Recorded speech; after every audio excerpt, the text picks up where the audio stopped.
Hello everyone, welcome to Ram IAS. आज हम लोग डिस्कस करेंगे इंडिया और मॉरिशस के बीच में जो रिलेशंस हैं उनका क्या स्ट्रेटेजिक और जियो पॉलिटिकल सिग्निफिकेंस है with respect to Mauritius, India and obviously the geopolitical regions.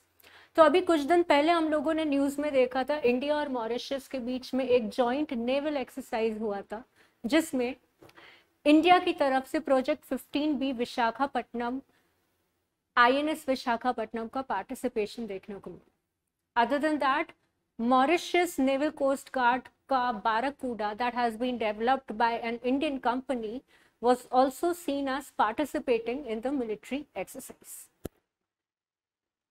क्या है ये इंडिया और मॉरिशस का रिलेशन एंड क्यों ये इतना ज़्यादा सिग्निफिकेंट है हमारे जियो पॉलिटिकल लैंडस्केप में, given that the Chinese influence is increasing in the Indian Ocean region, given the US pivot is also increasing, and strategically what is the significance? So let us first have a look as what level of the Indo-Mauritian ties has increased to. यहाँ पे अगर हम लोग बात करें तो Sagar initiative India ने launch किया था, that means security and growth for all in the region. तो ये जो हमारा सागर इनिशिएटिव है ये अब चेंज होके कन्वर्ट हो गया है महासागर डॉक्ट्रिन। महासागर डॉक्ट्रिन इस पूरे इनिशिएटिव को एक लेवल अप यानी कि एक नॉच अप तक लेकर जाता है, जिसमें military heads for active security, that is यहाँ जो महा का मतलब है इसका बेसिक अगर हम देखें तो it means military heads for active security. तो मिलिट्री हेड्स का जो एक्टिव पार्टिसिपेशन है in ensuring the security of the Indian Ocean region, that is what Mahasagar doctrine is. इसका बेसिक इम्प्लीकेशन अगर देखा जाए, if we want to read between the lines, it means कि Indian Ocean region को लेके अब जितनी भी लिटोरल कंट्रीज हैं, especially those that are the member of Indian Ocean Rim Association, they are becoming much more assertive by directly involving their military heads, by directly involving the government presence and the military presence in that particular region. And क्यों ये जरूरी है? Let us first have a look at the map. यहाँ पे जो हमारे Mauritius basically क्या है, it is an archipelago of islands. ठीक है, तो अरेबियन सी के लिटोरल जितने भी आपके स्टेट्स हैं, for example Seychelles, Maldives, right, you have the Assumption island, Madagascar, and then आ जाता है मॉरिशस, जिससे रेलेवेंट एंड सिग्निफिकेंट आपका डियोगो गार्सिया आ गया एंड आगलेगा आइलैंड्स आ गए। ओके, तो यहाँ पे first of all Indian diaspora का सिग्निफिकेंट प्रेजेंस है, one thing. Second thing, soft power के साथ साथ ये जो ज्योग्राफीज हैं, ये जो छोटे छोटे आइलैंड्स हैं, ये potential naval base and surveillance के लिए बहुत ही इंपॉर्टेंट और बहुत रेलेवेंस रखते हैं। सो फॉर एग्जाम्पल जितने भी छोटे आइलैंड्स हैं, चाइना कैसे उनको नेवल बेस में कन्वर्ट कर देता है, लाइकवाइज इन आइलैंड्स को भी नेवल बेसिस में कन्वर्ट, काफी सारे आइलैंड्स यहाँ पे नेवल बेस में कन्वर्ट हो चुके हैं। मॉरिशस को यूके से इंडिपेंडेंस जब मिली थी, उसके कुछ सालों बाद ही, दैट इज इन 1966, यूके ने Diego Garcia islands hand over कर दिए थे यूएस को, right. Despite gaining independence from Mauritius, UK retained control over Diego Garcia islands. Control retain करने के बाद जब यूएस को ये आइलैंड्स हैंड ओवर करे गए, यूएस ने इन्हीं आइलैंड्स के ऊपर अपना एक नेवल बेस बना दिया। ईयर 2021, इन द ईयर 2021 जो आपका इंटरनेशनल इंटरनेशनल ट्राइब्यूनल है on the laws of the sea, that is governed and controlled by the United Nations, it passed a resolution कि जो आपके डीगो गार्सिया आइलैंड है वो मॉरिशस को वापस से हैंड ओवर किए जाएं। So despite getting back the sovereignty of the islands, हुआ क्या कि यूएस का नेवल बेस अभी भी यहाँ पे प्रेजेंट है।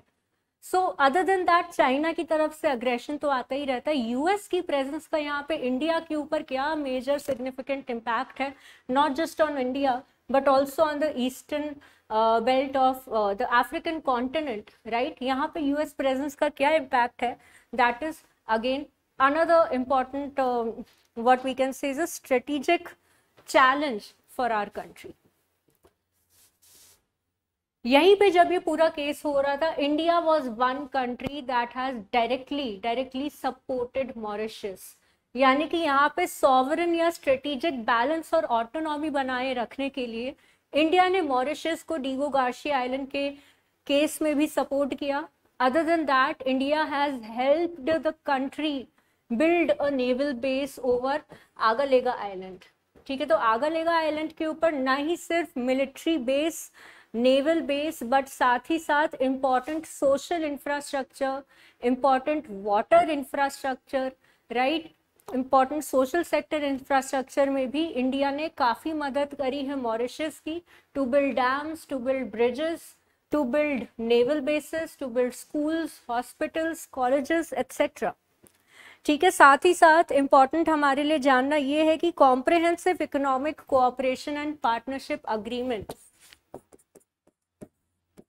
कॉम्प्रिहेंसिव कोऑपरेशन, इकोनॉमिक कोऑपरेशन और पार्टनरशिप अग्रीमेंट जो है इंडिया ने साइन किया था over a range of more than 600 products from Mauritius, ठीक है। तो ये एक बहुत ही इंपॉर्टेंट लैंडमार्क है, एक बहुत ही इंपॉर्टेंट लैंडमार्क अचीवमेंट है between India and Mauritius as far as the two countries are concerned. Likewise, also काफी सारे initiatives हैं, for example double taxation avoidance scheme, double taxation avoidance agreements दोनों country ने mutually आपस में sign किया है। And other than that, economic and trade ties की बात करें, mutual agreements की बात करें, so we are already aware कि हमारी कंट्री में जो सेकंड लार्जेस्ट सोर्स है फॉरेन डायरेक्ट इन्वेस्टमेंट का, the second largest source of foreign direct investment, it is directly sourced from Mauritius, alright. So that is the significance other than the major historical ties that are shared between India and Mauritius islands, okay, so that is the major what we can say significance between the two countries.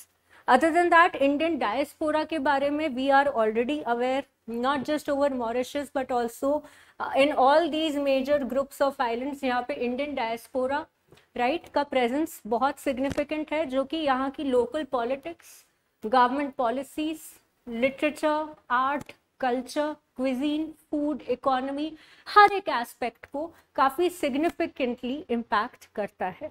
Okay, so this is all about, this is a brief about the Indian and Mauritius island. Okay, यहाँ पे अगर infrastructure की बात करें तो water infrastructure के साथ साथ इंडिया ने मॉरिशस की हेल्प करी है to establish its new parliament building.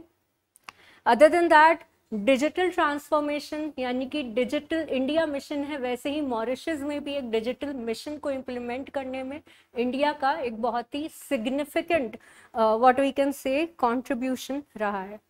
Alright, so what is India's role in the Indian Ocean region. यहाँ पे अगर ऐसे के कॉन्टेक्स्ट में हम लोग देखें तो we can understand India's role और we can write a critique on India's role in the Indian Ocean region in the face of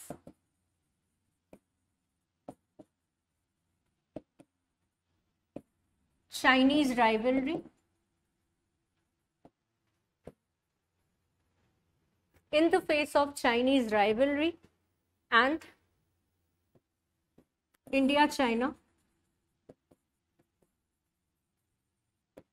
maritime cooperation. So this was it from our side for today. Thank you so much for joining. Till then, see you.